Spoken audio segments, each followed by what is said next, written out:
देश वंदनीय है, लेकिन केवल उदर निमित्तम वो ठीक नहीं। अरे भाई, वेश धारण करने के बाद में दो हाथ वाली की आशा करे, मोर कहाय करे नरनासा। ठाकुर जी ने एक बार हाथ पकड़ लिया तो जगत के सामने क्या हाथ पसारे। ठाकुर जी की बहुत बड़ी ये कमी होगी। नारद जी ने चले गए, चलो संसारी के पास में चलते हैं, संसारी में बड़ी समस्या छोड़ करके आई हूं। फुल कॉन्फिडेंस ने कहा, हाँ, राम नाम के कहने से मुक्ति होती है। तो तूने कहा प्रमाण बताओ, तब मानूंगा। है प्रमाण है। अच्छा ये बतला, तुझे समझ में इसलिए नहीं आ रहा है, विश्वास इसलिए नहीं है कि तूने राम नाम की दीक्षा नहीं ली। शिक्षा अगर दीक्षा नहीं हो तो पूरा कल्याण नहीं करता, इसलिए दीक्षा की जरूरत नहीं है। तो हाँ, दीक्षा तो नहीं लिया, मेरे गुरुजी ने राम नाम दिया है, कान में कह दिया। अब क्या आज्ञा दिया गुरुजी ने? देखिए, राम नाम लेते ही गुरु आज्ञा ने क्या दिया। अब तक स्वयं बोल रहा था, पर नाम की महिमा देखिए क्या आज्ञा दिया है गुरुदेव ने। तो गुरुजी ने कहा कि मरने का स्वांग कर ले। मरना नहीं है, मरने का केवल नाटक कर ले, स्वांग कर ले, इससे तू पीड़े से मुक्त हो जाएगा। तो फिर देखना, केवल अभी तूने मंत्र लिया है, जपा नहीं है। मंत्र ले दीक्षा के बाद जपेगा, तब देखना तेरा कैसे हो जाएगा। तुरंत गुरु का वचन अटल कर वाणी पर विश्वास हो गया, लटक गया पीछे। लोगों ने देखा राम राम, तो देखा हार्ट अटैक आ गया। ऐसे पक्षियों को भी हर गया, हार्ट अटैक आ गया। लोगों ने उसे छोड़ दिया कि शांत रहो। फिर जब अभी कथा पूरी रह गई, अंतिम संस्कार जैसे लोग अपने में लग गए, अब दोनों गुरु भाई हो गए आपस में। लोग कथा में लगे और चेला ने एक भी गुरु कृपा से एक का कल्याण कर दिया और तुमका उड़ चला और घूमता घूमता आया। व्यासपीठ के चक्कर लगाई, प्रणाम किया और कहा, भैया गुरु भाई, वास्तव में राम नाम कहने से मुक्ति तो मिलती है, लेकिन जो भवसागर की, जो मुक्ति धाम की, मोक्ष की कुंजी है ना, वो गुरु की पास में है। जब तक गुरु कृपा नहीं करेंगे, तब तक जीव भवबंधन से मुक्त हो नहीं सकता। बोलिए सद्गुरुदेव भगवान की जय। नारद जी कह रहे कितना भी ज्ञान हो जाए, लेकिन जब तक आप जैसे संतों का संग नहीं मिलेगा, और ऐसे नहीं मिलता, बात जो गए न बहुजन न समझ सत्संगमम चिलमते पुरुषो यदावरी। और इसी को गोस्वामी ने अनुवाद करके कहा है, बड़े भाग्यवान मुझसे पावा सूर्य दुर्लभ सद्गुण करेगा।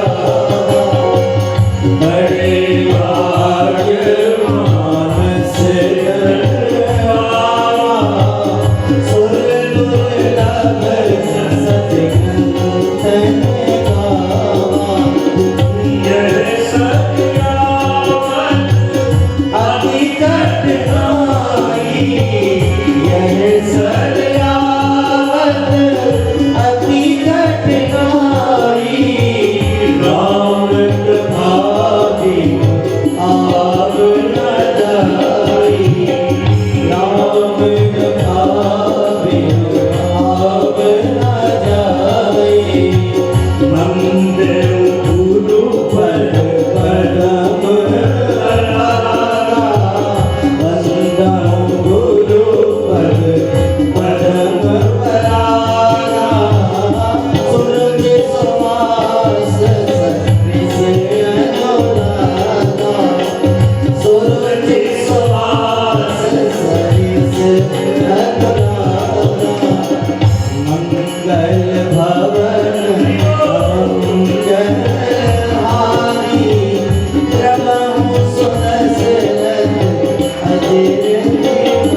दर्शन का मिलता है, राम कृपा भी सुलभ नहीं सुलभ। बिना राम की कृपा से मिल जाए ये संभव नहीं। कई लोग बहुत प्रयास करते हैं,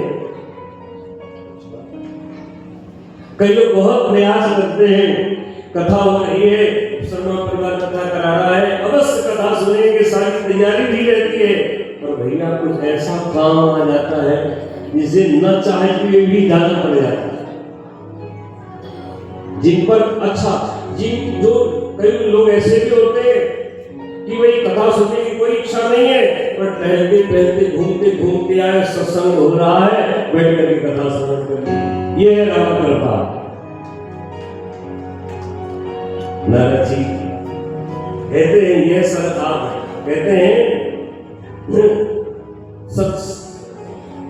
गोस्वामी जी ने कहा है वेद पुराण उदधि, उदधि मतलब समुद्र, और घन साधु मेघ है। और मेघों का क्या काम है? जो बरसात हो रही है वो बाहर से नहीं हो रही है, 8 महीना सूर्य भगवान अपनी किरणों के द्वारा खींचते हैं और फिर वही 4 महीने वायुमंडल के माध्यम से, मेघों के माध्यम से उसको फिल्टर करके और बरसा दिया जाता है। सागर को जहां से पियोगे तो खारा है, लेकिन जब सूर्य भगवान किरणों से खींच के, सूर्य की किरण ज्ञान के माध्यम से उसको बढ़िया फिल्टर करके अब जहां पर बरसा दिया जाता है, जहां से पियो वहीं से मीठा रखने वेद पुराण उदक घन साधु। वैसे आप भागवत पढ़ने लग जाओ तो समझ में नहीं आएगा, लेकिन व्याकरण का आश्रय लेकर के, संतों का सानिध्य प्राप्त करके जहां से कथा सुनाना प्रारंभ कर दो, वहीं से मधुराति फलम मधुरम, भगवान का एक एक चीज मधुर लगने लग जाता है। अब तो नारद जी का सरकार ज्ञान यज्ञ कृष्ण, आप जैसे कथाकार और कहाँ मिले? आप उसी भागवत कथा सुनाइए। बद्रीनाथ में चर्चा हो रही है, ना बद्रीनाथ में सुनाया गया ना तुम्हारा वृंदावन चल, तो फिर उन्होंने न वृंदावन में सुनाया न बद्रीनाथ में सुनाया, नया द्वार सुना। अच्छा, बद्रीनारायण में और वृंदावन में, बद्रीनारायण में वैष्णवों का सुनाया हरिद्वार में, लेकिन नाम हरिद्वार नहीं लिया, गंगा द्वार समीपे तू तटमानंद राम। अच्छा, गंगा द्वार क्यों कहा? हरिद्वार कह देते। इसमें जो भगवान शंकर के भक्त हैं वो कहते हैं हरिद्वार है केदारनाथ का रास्ता जाए, हरिद्वार हर का द्वार। जो वैष्णव है वो कहते हैं हरिद्वार बद्रीनारायण के जाने का रास्ता। इसलिए महात्माओं ने सोचा कि अपने झगड़े में पड़ना नहीं है, ये तो भक्तों अलग अलग है भाव, लेकिन संतों का समभाव है, इसलिए नया स्थान निकाल दिया है। जगह वही गंगा द्वार समीपे तू तटमानंद नाम। अच्छा, गंगा जितनी भी सत्संग हुए हैं, चाहे नारद और संकादी सत्संग तो गंगा के तट पर, सुख परीक्षित संबंध सत्संग तो गंगा सुखताल के तट पर, यादवक और भरद्वाज का अक्षयवट त्रिवेणी संगम पर, और भगवान शंकर जहां जहां बैठकर भगवान की कथा सुनाई तो गंगा धारे, गंगा जी सर पे हमेशा रहती है, मतलब गंगा के पास ही कथा सुनाई गई और प्रेम से। और हर एक जगह पट वृक्ष, तो पट क्या है? बोले पट विश्वास अचल निज धर्म। अपनी वाणी पर पूर्ण विश्वास होना चाहिए, अपने शास्त्र पर, अपने सदगुरुदेव पर वक्ता को विश्वास और श्रोता के हृदय में श्रद्धा होनी चाहिए खास, तभी कल्याण होता है। वक्ता कितने भी भाव से श्रद्धा से भाव से सुनाए और श्रोता श्रद्धा से सुनेगा, ये कथा आनंद नहीं देगी। इसलिए श्रोता वक्ता ज्ञान निधि कथा नाम की गूढ़। श्रोता का नाम पहले लिया गया, श्रोता वक्ता, वक्ता का नाम दूसरे नंबर में है, इसलिए श्रोता की बहुत महिमा है। अच्छा, बनाने में बड़ी मेहनत और पाने में कोई मेहनत ज्यादा नहीं, इसलिए तैयार करने में बड़ी मेहनत और पाने वाला कहते सब्जी बहुत बढ़िया बनी, पर सब्जी में न जाने कितने जी मिले हैं, जीरा जी, धनिया जी, मेथी जी, न जाने कितने जी मिल करके सब्जी है। लोग कहते थे पर नाम किसका है, आलू की सब्जी हो गई, पर कितने मसाला है। कथा किसकी हो रही है, लोग कहेंगे भागवत जी पर, इसमें रामायण भी आ गई, गीता भी आ गई, उपनिषद भी आ गए, 17 पुराण आ गए, 4 वेद आ गया, सब सारे रस आते हैं, तब इसके अंदर रस आता है। बोल भक्तवत्सल भगवान की जय। नारद श्रोता सनकादि वक्ता, अद्भुत कथा हुई, बड़े बड़े ऋषि मुनि महाराज आए, भृगु वशिष्ठ वनस्थ गौतमो मेधाति देव देवरारो रामस्तथा राजसुतस्य सातो मृगन्यपुत्रा द्विजपीपला। बड़े बड़े ऋषि मुनि महात्मा कथा सुनने के लिए आए और सुनाने लगे, सदा सेव्या श्रीमद् भागवती कथा, यस्या श्रवण मात्रेण हरिश्चित्तं समास्ते। संतानियों के शब्द है सदा सेव्या, इस भागवत को सदा सुनो। अच्छा महाराज कब तक सुने, कोई सीमा होगी? बोले जब तक यस्या श्रवण मात्रेण हरिश्चित्तम, भगवान इस चित्त पर आकर के चित्त चोर चिपक न जाए तब तक कथा सुनते रहिए। और एक बात कहें, जब हरि कथा आपके हृदय में, अच्छा इसका मतलब ये सिद्ध हो गया कि हरि कथा के माध्यम से ही आएंगे, बाकी कोई उपाय नहीं। ये साधनते नहीं हुई, राम कृपा पावे कोई कोई, ये सत्संग के माध्यम से ही श्री हरि हृदयस्थ होते हैं। यस्या श्रवण मात्रेण हरिश्चित्तम समास्ते। अद्भुत कथा हो रही थी, न गंगा न गया काशी, कथा की महिमा कोई भी नहीं कर सकता। कथा प्रारंभ की गई, पहले दिन कथा सुनाई जा रही है गंगा के तट पर और फायदा हो रहा है वृंदावन में। दूसरे दिन चेतना आई, तीसरे दिन शरीर में शक्ति आई, चौथे दिन तो जितने भी बाल सफेद काले जैसा सफेद हो गए, इंद्रियों में बल आ गया। जैसे ही चूर्ण बढ़ता गया सत्संग का औषधि सेवन, 7वें दिन तो ज्ञान वैराग हाथ पकड़ करके दौड़े दौड़े आए और भक्ति महारानी के साथ में, और जो 7वां दिन संपूर्ण हुआ और नारद जी ने अद्भुत कीर्तन किया, तो कीर्तन में भक्ति ज्ञान वैराग नृत्य करने लगे, नाचने लगे, और उन्होंने कहा भक्ति सुतौ तौ तरणौ गृहीतो प्रेमैक रूपा सहसा विलासी श्री कृष्ण गोविंद हरे मुरारी हे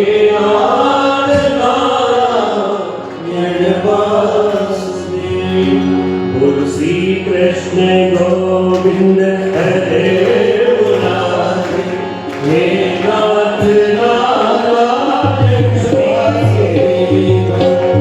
कृष्ण गोविंद हरे मुरारी हे नाथ नारायण वासुदेव हे नाथ नारायण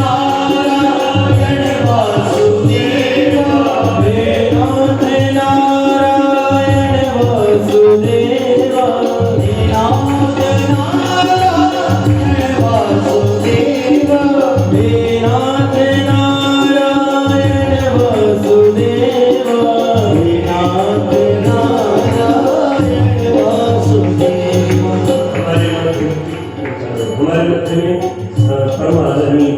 परम पूजनीय स्मरणीय श्री शिवराज जति जी महाराज खोजासर से पधारे हैं।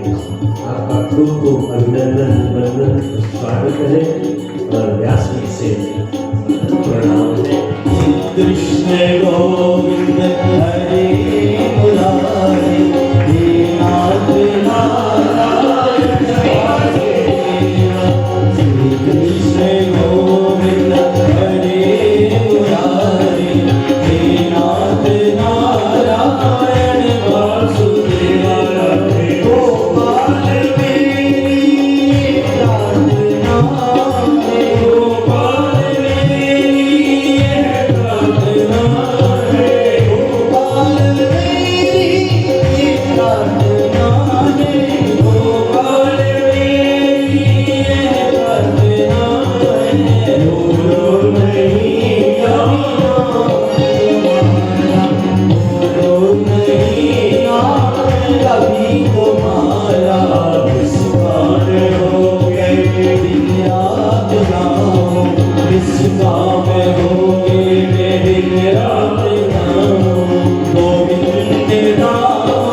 लिए स्थान दे रखा है हमारे लिए। माँ, आप जितने भी वैष्णव यहाँ बैठे हुए हैं, आप सबके हृदय भवन पर विराजमान हो जाओ, क्योंकि माँ जिस भवन में आप विराजती हो ना, उसी भवन में श्री हरि आकर के विराजते हैं। क्योंकि जब भक्ति हृदय में आ जाती है तो सबसे पहले वो गंदगी को साफ करती है। बोले राधे राधे। माताओं का स्वभाव है, अगर वो कहीं महीने भर के अपना मकान छोड़ करके भी चली जाए ना, कितने भी खिड़की दरवाजे बंद करके जाए, लेकिन धूल है कि मानती नहीं, आकर के जम जाती है। अच्छा, पति पत्नी दोनों तीर्थ करने गए 1 महीने के लिए और लौट करके आए तो पतिदेव कहते बहुत थक गए, पहले चाय पिलाओ। वो कहती वाह, इतनी गंदगी लगी चाय पर। दोनों थक के आए, दोनों एक बैग लिए थे, 2-2 बैग। पतिदेव तो सोफे में बैठ गए और माताओं का स्वभाव है, जिन्हें गंदगी पसंद नहीं तुरंत कमर में बांधा और उठाया झाड़ू, पूरी गंदगी साफ कर दी और स्नान करके आई और चाय बना करके ताजा ताजा ला करके पतिदेव को दी। जब गंदगी पसंद नहीं, अरे तुमने तो बहुत बढ़िया साफ कर दिया। ठीक उसी प्रकार से ये जीव जगत पति को रिझाने के लिए सबसे पहले अपने हृदय रूपी भवन को निर्मल बना ले। और जब हृदय निर्मल बनेगा, और हृदय निर्मल कब बनेगा? जब आप भक्ति की धारा में इस हृदय को, मन को बारंबार डुबोगे। अच्छा, भगवान का मन अगर भगवान में नहीं लगता है, भगवान उसी भवन में आते हैं जिस भवन में हृदय निर्मल होता है। तो निर्मल कैसे बने? देखो भाई, भगवान में पकड़ में नहीं आते हो तो भगवान के पीछे मत पड़ो। जिसके पीछे भगवान पड़ जाते हैं उसके पीछे आप पड़ जाओ बस। बोलो राधे राधे। भगवान सबसे ज्यादा किसको मानते हैं? गौ ब्राह्मण संतों को मानते। सीधे सीधे उन्हीं के चरण पकड़ो। कैसे? जैसे एक हमारे मध्य में खाटू धाम से श्रीमान बापू शर्मा जी श्याम भक्त पधारे हैं, बहुत बहुत धन्य हो गए। सरकार के धाम से खाटू नगर से पधारे, बहुत बहुत अभिनंदन, स्वागत शर्मा परिवार के द्वारा। वास्तव में इसका नाम भागवत है, क्योंकि भक्तों के साथ से जुड़ी हुई है कथा, इसलिए इसका नाम भागवत है, नहीं तो भागवत पुराण है। तो एक सज्जन ने अपनी बिटिया का विवाह किया और कन्यादान में गौदान किया। बेटी और ब्राह्मण सदगुरु दान किया हुआ धर्म रखना नहीं चाहिए। तो अब ससुराल वाले भी बड़े होशियार, उन्होंने कहा कौन पाले, जब दूध देने लगेगी तब बुला लेंगे। और संयोग से गाय ने बछड़े को जन्म दे दिया। माता पिता ने सोचा ये बेटी का धन है, एक दिन भी दूध नहीं खाएंगे।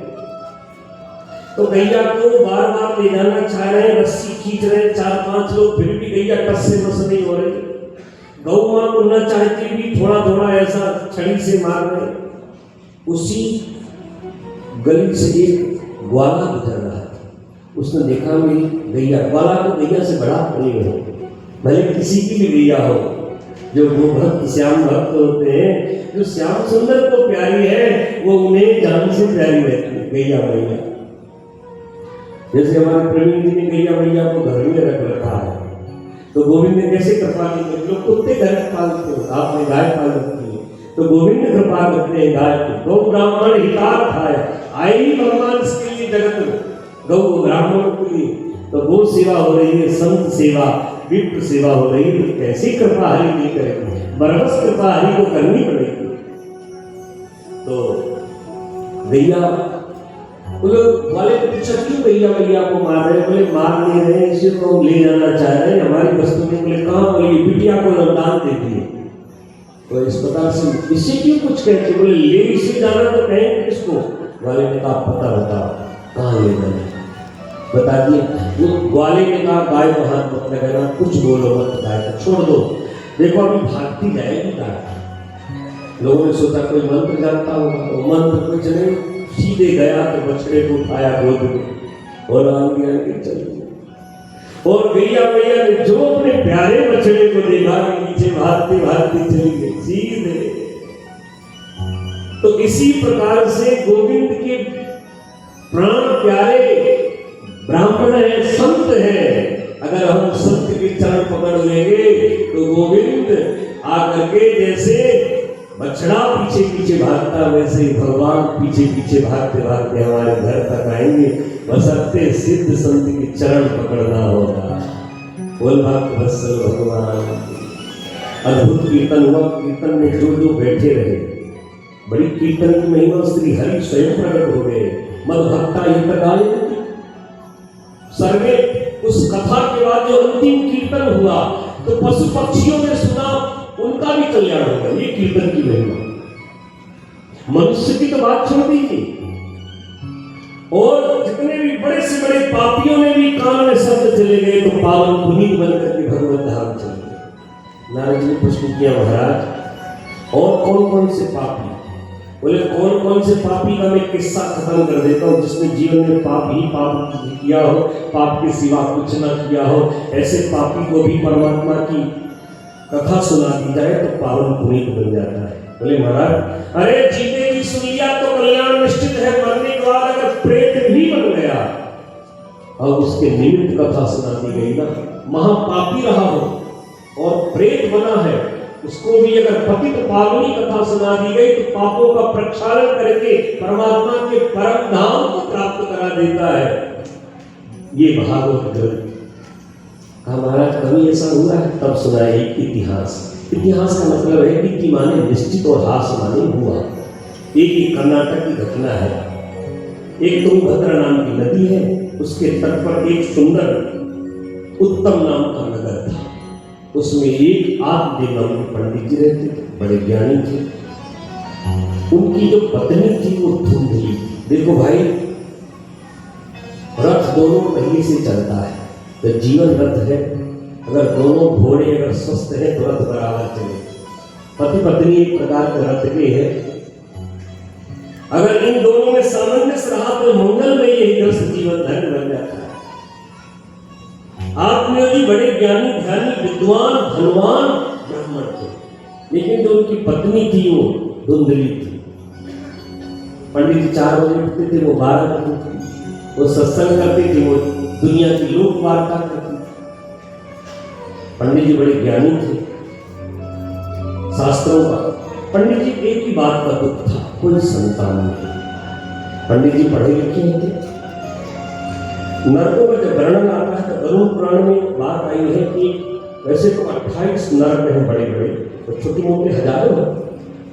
जैसे अपने 28 प्रदेश हैं, छोटे मोटे शहर कितने, उसी प्रकार से 28 नरक हैं। और उसमें एक कुंभ नाम का छोटा नरक, कुंभ, जिसके पुत्र नहीं होता या पुत्री नहीं होती, संतानहीन नहीं होता है, उसको उस नरक में जाना ही पड़ता है। पूज्यपाद श्री डोंगरे जी महाराज ने अपने भागवत रहस्य में ऐसा वर्णन किया है। पंडित जी बड़े दुखी थे कि न पुत्री ना पुत्र, न पुत्रो ना भी पुत्री वा, पुत्री पुत्र कोई हो जाता है। एक कोई भगत था जो मुहूर्त लेकर यात्रा करता था। पंडित जी बड़े ज्ञानी थे। वो 1 महीने से पीछे पड़ा, महाराज जी परदेश जाना है, मुहूर्त बतला दो। पंडित जी ने बताया 1 महीने के बाद मुहूर्त है। बेचारा वेट किया 1 महीने तक, और जैसे वो जाने लगा, पंडित जी आज भगवान का दर्शन करते जा रहे थे मंदिर, और उसी समय वो झोला लेकर के जा रहा था यात्रा करने की। संयोग से पंडित जी को देखा, है तो वही पंडित जी, शिखा सूत्र है, तिलक है, संध्या वंदन करते हैं, लेकिन संतानहीन थे। उस व्यक्ति ने अपनी यात्रा कैंसिल कर दी। पहले लोग यात्रा में सकुन बहुत देखते थे। शिखा सूत्र लगाया हुआ ब्राह्मण मंगल सूचक है। गैया मैया बछड़े को दूध पिला रही है, मंगल सूचक है। कोई सौभाग्यवती स्त्री कलश भर कर ला रही है, मंगल सूचक है। गोद में पुत्र को लिए जा रही है और यात्रा कर रहे हैं, तो ये मंगल सूचक है। लेकिन आज जब ये गोकर्ण जी जैसे आत्मदेव जी ने देखा ये तो वही है। पर जिसने देखा कि ये पंडित जी है लेकिन संतानहीन है, उसने कहा हे भगवान, 1 महीने के बाद मुहूर्त निकला, ये भी पंडित जी आ गए। बोला नहीं क्योंकि विद्वान थे, पर मन में खटक गए कि ये संतानहीन है, इसलिए मुहूर्त लेना ठीक नहीं है। लौट गए। पंडित समझ गए, जानकार को इशारा ही काफी रहता है। पंडित जी भगवान का दर्शन करने गए और कहा सरकार बस आज अंतिम, मैं इतना अभागा हूं कि लोग मुझे देख करके अपना रास्ता बदल लेते हो। दुनिया में बिना मतलब का नहीं रहना है। अनुपयोगी बनकर रहोगे तो पग पग पर अपमान होगा। भगवान के सामने बहुत रोए, सरकार बस। रात्रि पर निकल गए, घनघोर जंगल में गए। अच्छा, मरने के समय भी हरि का दर्शन करके आए, और हरि का दर्शन किसी को मरने नहीं देता, भगवान का दर्शन, ये ध्यान रखना। कितना भी संकट आ जाए, पंडित जी मरने जा रहे थे कि आप मैं मर जाऊंगा, लेकिन पहले भगवान का दर्शन कर लूं, और चले गए, घनघोर जंगल में गए। कूदने वाले थे कि महात्मा ने पुकार दिया, कथम रोदसी विप्रतम काते चिंता बलियसी वदत्तं सत्वरं मह्यं सस्य दुःखस्य। पंडित जी क्यों रो रहे हो, क्यों मरने जा रहे हो? पंडित जी ने कहा महाराज बहुत पापी हूँ, मेरे कोई संतान नहीं। बोले ना, संतान के होने से सुख मिल जाएगा इसकी कोई गारंटी नहीं है। जितने वृद्धाश्रम है जाकर खगाल लो, माताओं से पूछो, कोई कहती मेरे 5 बेटे, कोई 4 बेटे, कोई 3 बेटे। संतान होगी सुख मिलेगा इसकी कोई गारंटी नहीं है। पंडित जी सब संत सुखी विचरण मही, जो सुख पायो राम भजन में सो सुख नाय करी। बहुत समझाया तो पंडित जी ने कहा महाराज पढ़ा लिखा हूं, पुत्रादि सुखीनो एवं संन्यासा सुस्त एवं। हमें आप सुनाइए, मुझे बेटा चाहिए। पंडित जी समझ गए पुत्र का भूत सवार है, उपदेश देना बेकार है। जो उपदेश सुनना चाहे उसे सुनो। दुनिया की उलझन में जो व्यक्ति सत्संग में आके बैठ भी गया, उसका मन नहीं लगेगा, दुनिया में घूमता रहेगा। महात्मा जी समझे युक्ति से मुक्ति दिला देते, चरण पकड़ लिया महाराज। अगर आप ऐसे समझा दिए पंडित जी, कभी किसी को हकीकत बता देने पे वो समझ जाता है, सावधान हो जाता है। सुनो पंडित जी, मुझे ऐसा महात्मा मत समझना, मैं फेस रीडर हूँ, चेहरा पढ़ लेता हूँ। भालाक्षर मैंने आदि तुम्हारे मस्तक को मैंने पढ़ लिया था, ललाट की रेखा को। तो महाराज क्या लिखा है? बोले सच्ची कह दूं? बोले हाँ पंडित जी, मैं आपको दोषी तो नहीं ठहराता हूं, परंतु विधाता ने आपकी जन्म में एक नहीं सप्त जन्मा अवधि तब पुत्रो नहीं कुछ नहीं बचा। 7 जन्म तक संतान का योग ले लिखा। पंडित जी ने तुरंत महात्मा के चरणों में माथा पटक दिया। महात्मा जी ने पांव पर गिरा। महात्मा जी ने कहा ऐसा सर पटकोगे तो मर जाओगे। बोले मरने तो आया था, पर संत का दर्शन हुआ तो लगा कि समस्या का समाधान होगा, पर समाधान तो दूर दूर तक नहीं दिखाई देता, पर 7 गुना बढ़ा दिया। महाराज अगर आपने संतान नहीं दिया तो आपके सामने मरूंगा और ब्रह्म हत्या दक्षिणा के रूप में दे जाऊंगा। महात्मा समझ गए हे भगवान। महात्मा समर्थ थे, उन्होंने फल निकाला, झोली से दिया, ले जाओ पत्नी को खिला देगा। चरणों में गिर गया। महाराज ने जानता था सब बड़े दयालु बड़े कृपालु होते हैं, क्या कोई खास विधि? बोले छोटी सी बात है कि सत्यम शौचम दया दान एक भक्तम भोजन। 4 नियम का सत्य, पवित्रता, दया, दान, एक समय भोजन, ये 5 अगर नियम पालन कर लिया तो 3 पुत्रों की निर्मला। और जैसे धुंधली की बात सुनाई, धुंधली को ये बात समझ में तो आई, तो सोचने लगी हे भगवान, अगर मैंने फल खा लिया तो गर्भवती हो जाऊंगी, शरीर बढ़ जाएगा, घर का काम कैसे होगा? पड़ोसन निकली बहन क्या चिंता कर रही है फल लेकर? अरे दुनिया फल की चिंता करती है, तेरे हाथ में फल है फिर चिंता कर रही। हाँ बहन, मैंने ऐसे सुना हो कि मेरे पति देव ना पता नहीं कहाँ संत महात्माओं के पीछे घूमते रहते, किसी बाबा जी ने फल पकड़ा दिया है और कह दिया बेटा हो तो क्या फल खाने से बेटा होता है। और पड़ोसन सत्संग में जाती थी, संतों की बड़ी महिमा, तो संत बड़े समर्थ होते हैं। जो संत कह देते हैं ईश्वर उस नियम को बदल देता है। भाग्य को बदलने में संत शिव के समान है। भावी मेट सके बिल्कुल आगे, वैसे संत भी है जो ठान ले तो जीव का प्रारब्ध बदल दे।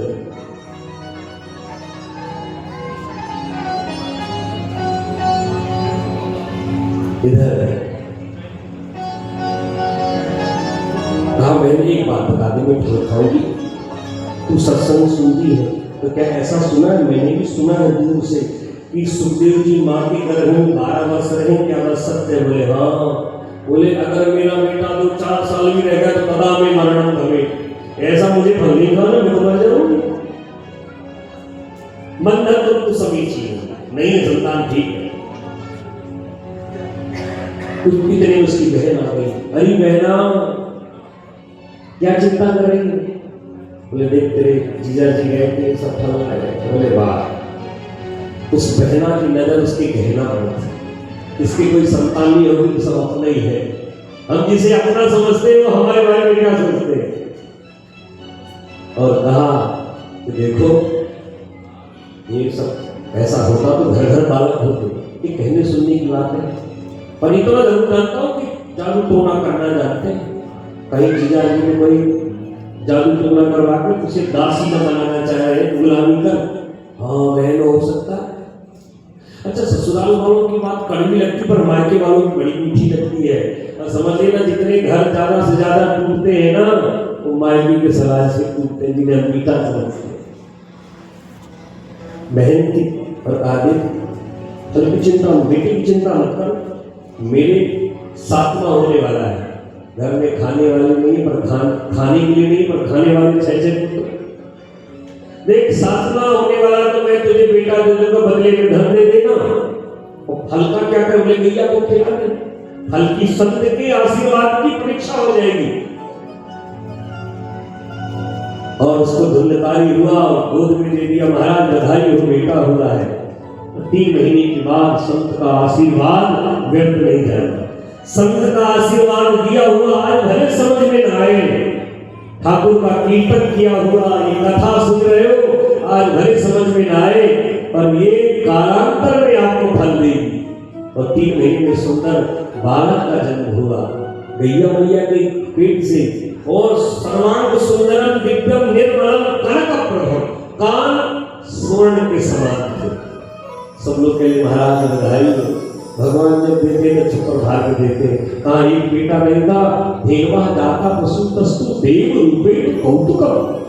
भैया भैया बच्चे को जन्म देती है, और बच्चे का जैसे सब लोगों ने बधाई दी। एक का नाम गोकर्ण, एक का नाम धुंधकारी हुआ। कालांतर में दोनों बड़े हुए, एक विख्यात गोकर्णो पंडितो ज्ञानी, एक कुख्यात धुंधकारी महात्मा। विख्यात हुए धुंधकारी के सारे दुर्गुण। जिस गली में गोकर्ण जी निकल जाए, वेद वेदांत के विद्वान थे, भागवत के लोग प्रणाम करते थे। और जैसे ही धुंधकारी की सारी संपत्ति को शराब में और जुए में समाप्त कर दी, पिताजी को धक्का मारा। गोकर्ण जी ने हाथ पकड़ करके पकड़ लिया और बचा लिया। और पिताजी रोने लगे। पहले इसलिए रो रहे थे कि संतान नहीं है, बड़ी ध्यान से सुनना, बस 5-7 मिनट के बाद बाड़ी को विश्राम। और आज इसलिए रो रहे हैं कि ऐसी दुष्ट संतान क्यों हो गई है, ये ध्यान रखना। गोकर्ण जी ने समझाया, देखिए संत का फल आपको कभी भी गिरने नहीं देगा। संत ने अपनी झोली से फल दिया था, उसी फल का प्रमाण है गोकर्ण जी। भैया भैया की कोई मसला है। गाय कैसी कृपा करती है, कल्पना करो गोकर्ण जैसे विद्वान देवी पिताजी को समझाने लगे। पिताजी अकेले आप दुखी नहीं हो, संसार ये दुखालय है, प्रत्येक व्यक्ति दुखी है। और दुखालय में क्या बात कही है? न चेन्द्रस्य सुखम किंचित न सुखम चक्रवर्तिनः सुखमस्ति निरन्तस्य मुनिरेका धनहीन कहे धनवान सुखी, धनवान कहे सुख राजा को भाई, राजा कहे महाराजा सुखी, महाराजा कहे सुख इंद्र को भाई, इंद्र कहे चंद्रानंद को सुख, ब्रह्मा कहे सुख विष्णु को भाई, तुलसीदास विचार कहे हरि भजन बिना सब जीव दुखारी, तुलसीदास विचार कहे हरि भजन बिना सब जीव दुखारी। पिताजी कोई तन दुखी, कोई मन दुखी, कोई धन बिन रहते उदास, थोड़े थोड़े सब दुखी सुखी नाम के। दो श्लोक की गीता सुनाए, दो श्लोक की भागवत। पिताजी सबसे पहले आप विचार करिए, ये दुख का मूल कारण है मैं और मेरे, अपने शरीर के प्रति मैं और शरीर के संबंधों के प्रति ये मेरे नाते, ये दोनों रस्सियां जीवों को बांध रखी है। और जो मैं और मेरे के चक्कर से निकल गया वही महात्मा बन गया। महात्मा क्या करते हैं, पूरा संसार में त्याग देते हैं, मैं और मेरे से मुक्त हो गए, उसी जीवात्मा का नाम महात्मा है, बाकी कुछ अंतर नहीं है। सारे संसार में और मेरे में चिपके रहते, ये मेरा ये मेरा ये मेरे। वो महात्मा कहते हैं सब प्रभु का है, अपना कुछ नहीं, शरीर अपना। और वास्तव में विचार करिए, पहले मैं के प्रति सोचिए, ये शरीर क्या हमारा है, जिसको हम जन्म लिए हैं, जिसको हम अपना समझते हैं। एक किराए की धर्मशाला है, चित जल पाव गगन सरिया, 5 लोगों की धर्मशाला है। और धर्मशाला कितनी बढ़िया बनी हुई है, ये उपयोग करने के लिए बनी है, आसक्त रहने के लिए नहीं। हम हरिद्वार में जाते हैं, कथा सुनते हैं, बढ़िया आश्रम मिल गया, सारी सुख सुविधाओं से, लग्जरी सुविधाओं से उपलब्ध है, तो हमें आश्रम से मोह नहीं होगा। ये हमें ज्ञान रहता है कि ये 7 दिन की आए हैं, 7वें दिन फिर छोड़ना है। अच्छा, कहीं कहीं आश्रम मिल जाते हैं, सुविधा नहीं रहती, अधिक महीना चल रहा है, सब जगह कथाएं हो रही हैं, कैसे भी मिला, तीर्थ में मिला। कभी कभी ऐसा नहीं, कोई पंखा है पर चल नहीं रहा है, कैसे भी रात काट दी, हरिद्वार गंगा के तट पर वही कैसे भी सो गए, नल भी बराबर पानी भी आ रहा, कैसे भी टूटी टूटी है, टूटी टूटी भी रहती, फिर भी कैसे पानी निकल रहा, काम चला रहा, कलर ठीक से नहीं है, फिर भी हमको कोई छोड़ नहीं होता। हम सत्संग सुनने आए हैं, तीर्थ में गंगा जी में स्नान करते, कथा सुनते, जो मिल जाता उसे मान लेते। सुविधा नहीं है तो घृणा नहीं है, और बहुत सुविधा है तो आसक्ति नहीं है, क्योंकि इस बात का हमें ज्ञान है कि ये 7 दिन के ही हम मेहमान हैं। जिस प्रकार से हम लोगों को 7 दिन का ज्ञान है, उसी प्रकार संतों को शरीर का ज्ञान रहता है। ये शरीर किराए की धर्मशाला है, ये हमारी नहीं है, इसको छोड़ करके जाना है। विचार करिए। दूसरी बात, मैं के प्रति हो गया, मोह मिट गया, और मेरी दूसरी बात, पिताजी बारंबार विचार करिए, जितना शरीर आपने धारण किया, सब में कोई ना कोई माता पिता बने, चाहे कोई भी शरीर आओ, बिना माता पिता के संयोग से शरीर मिलता ही नहीं। पशु पक्षी कोई भी हो, जितने शरीर धारण किए उतने संबंधी भी मिले, माता पिता भी मिले। आपने लाखों जन्म लिया, क्योंकि 84 लाख नहीं है, तो क्या कोई एक भी पूर्वजन्म का माता पिता याद है किसी को? क्या हम यहाँ जितने बैठे हो किसी को याद हो पूर्वजन्म के माता पिता को बता दीजिए। हमने सबको भुला दिया, तो आने वाली हमारी जितनी पीढ़ी संतान है ना, जैसे हमने सबको भुला दिया, वैसे सारा संसार भी हमें भुला दिया जाएगा।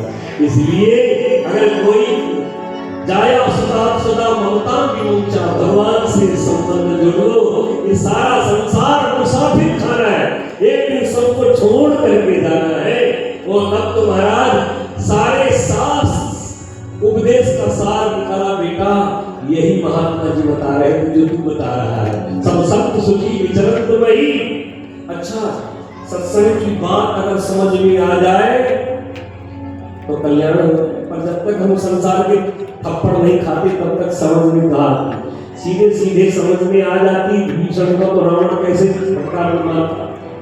हम लोग भी चिपके हुए हैं कि ये मेरा और मेरे, जब तक शरीर का स्वार्थ है जीव तभी लोग संसारी है। पिताजी बढ़िया कमा धमा रहे, संपत्ति बनाए हैं तो बाबूजी पिताजी अगर कुछ ना होता तो बनाया ही क्या, बहुत ऐसे कहते हैं, समझा दिया। अंत में बड़ी सुंदर बात कही, ये साफ मुसाफिर खाना है, इसको छोड़ करके जाना है, सो रहे हो तो जागो। और अद्भुत सारे उपदेश का यही सार निकाला है। किस धुन में तू बैठा बाप रे, इसके बाद आरती करें। ओ किस धुन में तू बैठा बाप रे, किस धुन में मस्ताना है। महारानी ज्ञान करा सही समय पूजन आरती करें। सोने वाले जाग जा संसार मुसाफिर खाना है, सोने वाले जाग जा संसार मुसाफिर खाना है, सोने वाले जाग जा संसार मुसाफिर खाना है, सोने वाले जाग जा संसार मुसाफिर खाना है। किस धुन में तू बैठा बाबले, किस धुन में तू बैठा बाबले, किस धुन में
भगवान की, भागवत भगवान की, संत भगवान की जय। जय श्री राधे। नारद जी पधारे भक्ति महारानी का हमारे देव पर पूजन करेंगे। हमारे मध्य में खाटू धाम से पधारे भगवान के परम अनन्य उपासक श्री पप्पू शर्मा जी का स्वागत होगा और श्री राज जी जगदीश जी महाराज संत भगवान का भी माता से सूचना सुन करके आरती।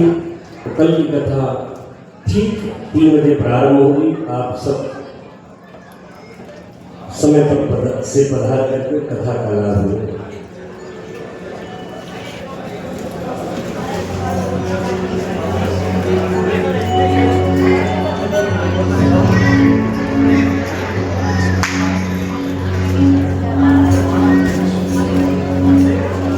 आरती और प्रसाद लेकर के ही जाना चाहिए, तभी कथा का पूर्ण फल प्राप्त होता है।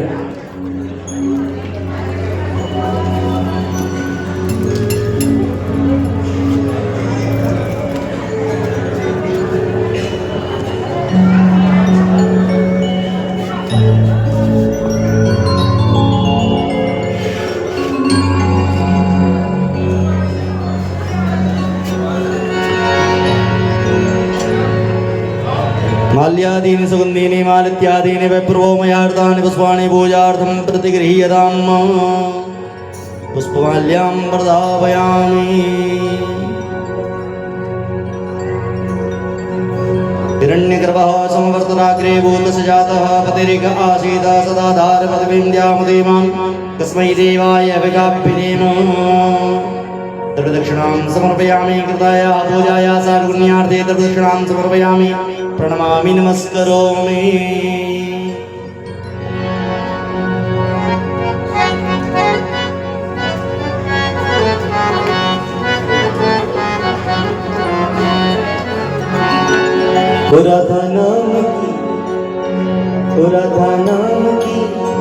राधा नाम की लगा ली फुलबाड़ी पत्ता पत्ता श्याम। राधा नाम की लगाई फुलबाड़ी के पत्ता पत्ता श्याम बोलता। राधा नाम की लगाई फुलबाड़ी के पत्ता पत्ता श्याम बोलता। राधा नाम की लगाई फुलबाड़ी के पत्ता पत्ता श्याम बोलता। पत्ता पत्ता श्याम बोलता। पत्ता पत्ता श्याम बोलता। ये पत्ता पत्ता श्याम बोलता। ये पत्ता पत्ता श्याम बोलता। श्यामा नाम की जय हो, श्यामा नाम की जय हो, श्यामा नाम की लगा लो फुलबाड़ी पत्ता पत्ता श्याम बोलता। श्यामा नाम की लगाई फुलबाड़ी के पत्ता पत्ता श्याम बोलता।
राधा नाम की लगा लो फुलबाड़ी पत्ता पत्ता श्याम बोलता। राधा नाम की लगाई बुलवारी के बता बता श्याम बोला।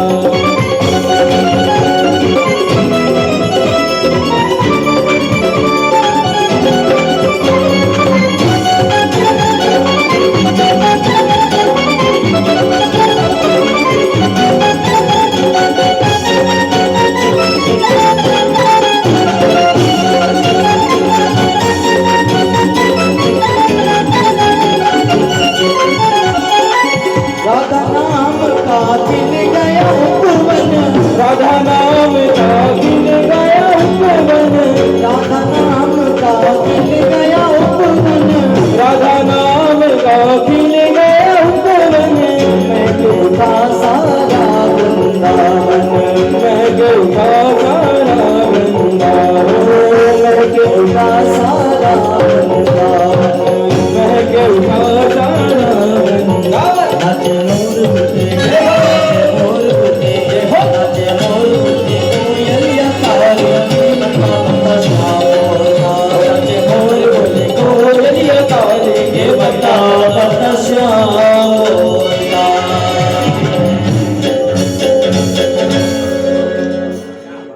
बांके बिहारी लाल की जय हो। मैं स्टेज पे आसीन सभी गुरु वृंद को नमन करते हुए मैं आग्रह करूंगा रामकिशन जी चोटिया, रामेश्वर जी छोटी, देवकी नंदन जी, रीनवा, जगदीश जी, गोलवार, मुरारी लाल जी खवार, हाँ, परमेश्वर जी खंगलवाल, ओम प्रकाश जी तेरा दिल्ली से आए गए, राधेश्याम जी नोवाल, डॉक्टर पवन शर्मा जी, विमल जी सोनी, श्री राजू भाई दिल्ली, राम मोहन जी अग्रवाल, श्री राजेंद्र जी जैन से मैं विनती करूंगा आए और हम सब मिलकर आरती करेंगे।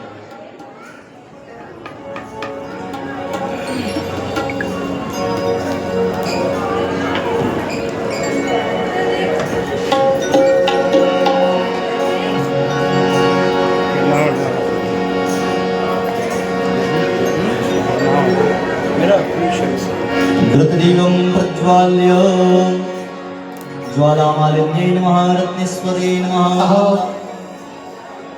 ओम तंत्रनामण्डशोजातो सूर्यो अजायतो श्रोत्राद्वायुषप्राणशमोहा इंद्रजायतो।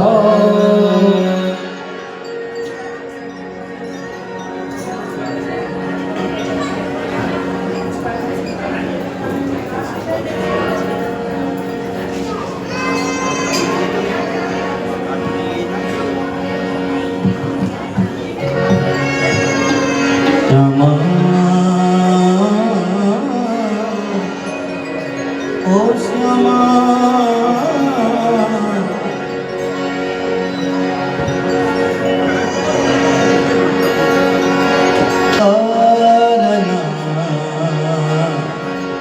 तारना तारा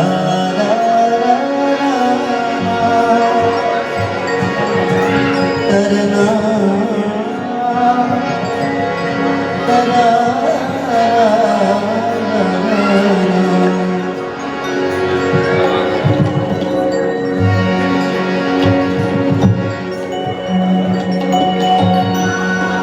डॉक्टर एसपी यादव क्षमा आप भी आइए।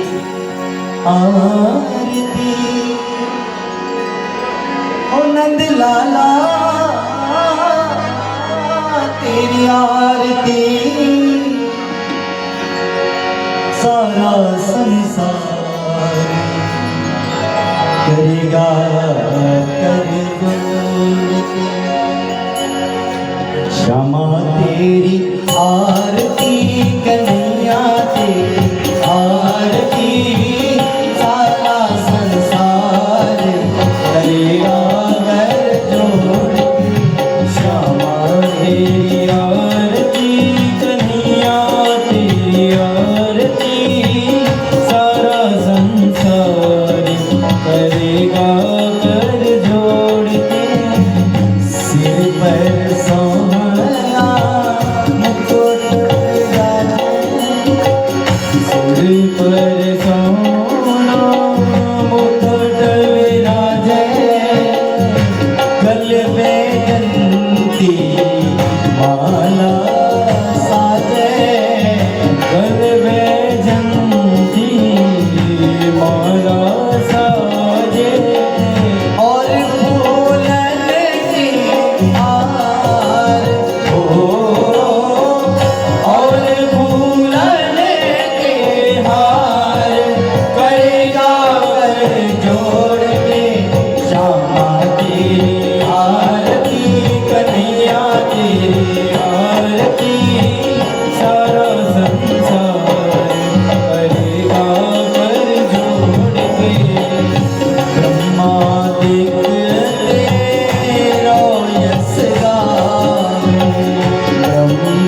दिखते हो यश गाहे।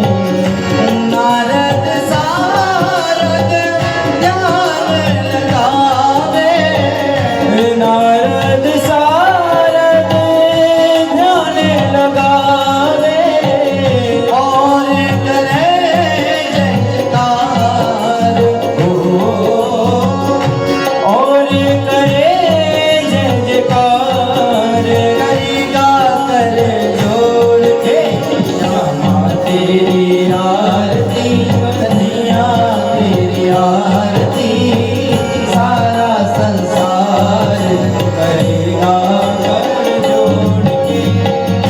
प्रेम सहित जो आरती गावे, प्रेम सहित जो आरती गावे, राधा माधव के पद पावे, राधा माधव के पद पावे। पाढ़े सुयश अपार हो। बाढ़े सुयश अपार। करेगा कर जोड़ के श्यामा तेरी आरती, कन्हैया तेरी आरती, सारा संसार करेगा कर जोड़ के श्यामा तेरी आरती, कन्हैया तेरी आरती, सारा संसार करेगा कर जोड़ के। करेगा कर जोड़ के, करेगा कर जोड़ के। करेगा कर जोड़ के, करेगा कर जोड़ के। श्यामा तेरी आरती, कन्हैया तेरी आरती, सारा संसार करेगा कर जोड़ के। श्यामा तेरी आरती, कन्हैया तेरी आरती, सारा संसार करेगा कर जोड़ के। और गौरम करुणावतारम, संसार सारम बुद्धि निहारम, वसंतम हृदयारविन्दे भवानी सहितं नमामि। त्वमेव माता च पिता त्वमेव, त्वमेव बन्धुः च सखा त्वमेव, त्वमेव वेद्या द्रविडं त्वमेव, त्वमेव सर्वं मम देव देव। राम राम जय राजा राम, राम राम जय सीता राम, राम राम जय राजा राम, राम राम जय सीता राम। राम राम जय राजा राम, राम राम जय सीता राम, राम राम जय राजा राम, राम राम जय सीता राम। बोलो राम राम जय राजा राम, राम राम जय सीता राम, राम राम जय राजा राम, राम राम जय सीता राम। राम राम जय सीता राम, राम राम जय सीता राम, राम राम जय सीता राम। हरि ओम ओम जलेन शीतले कर्णम, पुष्पै देवाभिदेवताभिवन्दनम्, हस्तौ देवाभिदेवताभिवन्दनम्, स्वकल्याणार्थे आत्मचक्षुर्वन्दनम्, हस्तौ वृक्षाल्यो अथ मन्त्रपुष्पाञ्जलिः। ॐ यत्नेन जतुमयजन्तदेवास्तानि धर्माणि प्रथमान्यशन्नते हनाकं महिमानः, सचन्द्रयत्रपूर्वे शान्त्याः शान्तिदेवाः। ॐ नानासुगन्धपुष्पाणि यथा कालोद्भवानि च, पुष्पाञ्जलिर्मया दत्तब्रह्मयावौ परमेश्वरौ। मंत्रपुष्पाञ्जलिं समर्पयामि। भगवान के पास पुष्प छोड़ देंगे। मंत्रपुष्पाञ्जलिं समर्पयामि प्रार्थयेत्।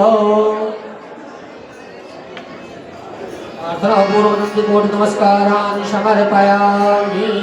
लेते जाना हो लेते जाना रे हरि का नाम थोड़ा थोड़ा, ओ लेते जाना रे हरि का नाम थोड़ा थोड़ा, ओ लेते जाना रे हरि का नाम थोड़ा